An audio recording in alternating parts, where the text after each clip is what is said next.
WOLFS is a dark comedy about two fixers forced to work together to dispose of a body. It's pretty comical, even though it can feel a bit dull at times. Let's talk about it. In this movie, we follow Jack and Nick. They each work as freelance fixers and end up getting sent to clean up after the same crime. Given the circumstances, they don't have a choice but to work together, but what starts out as another simple crime scene cover-up turns into a long night of chasing a young man and a conspiracy. This is a pretty humorous movie. It's pretty much entirely about ego. It's about two arrogant guys who each unironically fancy themselves a cool and mysterious genius. With each of them having the same childish superiority complex, they naturally reveal each other's deep-rooted insecurities around how good they are at their jobs. It's a work rival movie, but instead of our characters working normal run-of-the-mill jobs, they work as shadow men. They dispose of bodies and clean up crime scenes, but despite the gravitas they normally carry around their line of work, they reduce themselves to childlike behavior in their attempts to prove themselves more competent than the other, naturally turning that friction into humor. Though not laugh out loud funny, the banter is still often pretty humorous. You'll probably get at least a few laughs seeing them trying to one-up each other. It's relatable because a lot of us do have a deep-rooted fear of imposter syndrome around the things that we do, but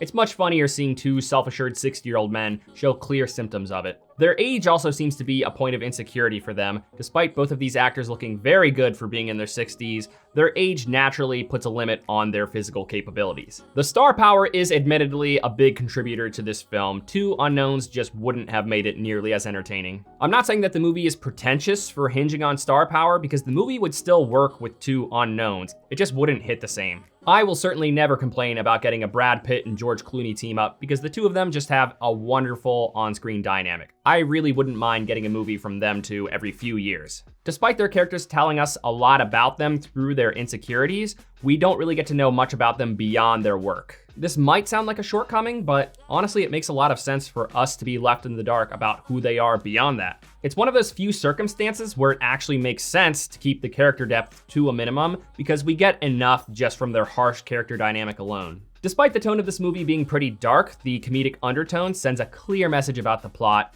Do not take it too seriously. The reason is because the plot on paper might seem like a bit of a stretch, but that's the point. It's not incomprehensible, but it is deliberately convoluted. The two of them start to question the nature of the job that they've been hired for, and it puts them into mastermind mode trying to crack the case. They steamroll through the potential conspiracies that might be afoot, making a joke out of their paranoia because their conspiracy theories seem totally outlandish. While it is a funny running gag that this job is an elaborate mystery, it doesn't change the fact that we are kind of left hanging on cracking the code ourselves. That's definitely not the point of the movie, though. It definitely makes itself clear as a dark comedy, in that it was just written into an action thriller shell for comedic value. Nevertheless, if you're like me and you like trying to solve a movie before it reveals everything to you, you might feel a little bit dissatisfied. Because it does feel like the plot is just constantly meandering into different territories, and it leaves you feeling kind of puzzled for much of the second act. There are times where this movie feels a bit dreary, especially in the climax of the film, which just didn't really feel climactic. Perhaps from a lack of music, perhaps from a lack of substance. It feels like it was trying a little bit too hard to maintain a serious tone,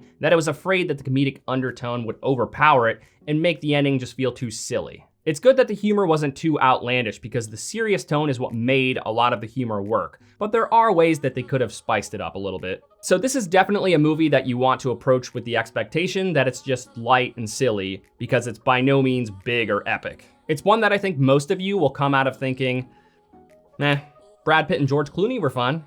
In the end, the star power and humor give this movie enough to outshine its underwhelming qualities and make it a fairly enjoyable watch. I got enough out of this movie to say that it was decent. I saw it on its small theatrical run, but I think it's totally fine as a streaming watch. If you're down for some light humor and you don't mind a few small points of the movie feeling confused, this could be a good watch. But if you're looking for a gripping action thriller that will blow your mind on top of making you laugh, this is probably not the movie you're looking for.